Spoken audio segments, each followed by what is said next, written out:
You would have found that moving the cup over the skin, it can start to slip off and lose its vacuum with some of the contours. So this now is where we really start to see cup and stretch, or STRs with a vacuum force instead of a compressive one, come into their own.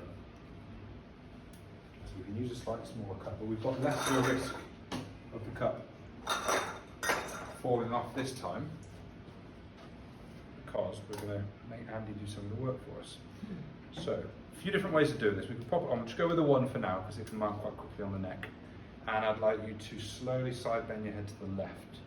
And as Andy does so, I'm just going to try and keep that cup where it is. So keep going against the resistance. If you get pain, stop. Good, okay, come back. Great. So you can see that's lit up, it's gone quite red quite quickly. So we'll take that off of there. Let's go in relaxed space here. We'll go just around the back. And this time, about half pump. It's not going to do the job. 3/4 of a pump, and then slowly side bend to the left. Good, so now we've got a glide with the active movement as well. Bring your head back. Good, and then go again.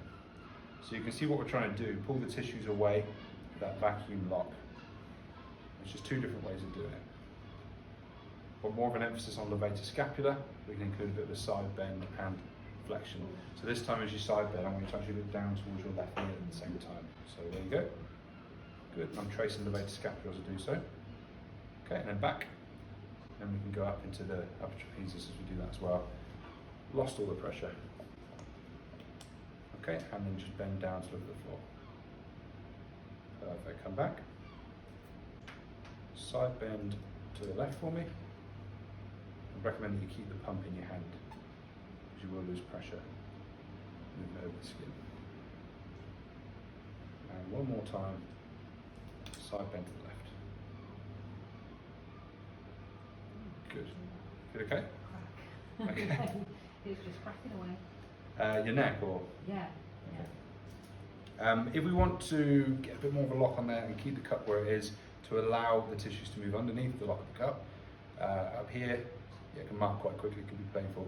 So let's move down to here a little bit, because upper traps insert the spinal scapula and acromion, so we can get some upper traps in there. So let's go down as far as here and see how that works.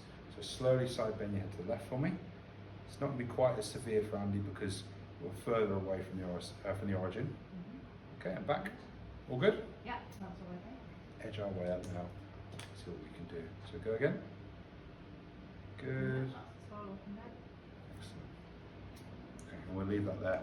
The other traps. So a couple of different options that you can use there. We can keep the cup in situ.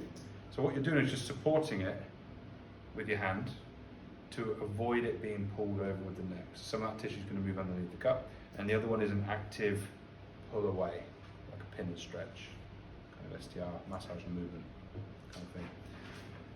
One thing that I missed out, actually I should have done, is make sure that you do some kind of neck assessment before you ask them to do it with the cup on.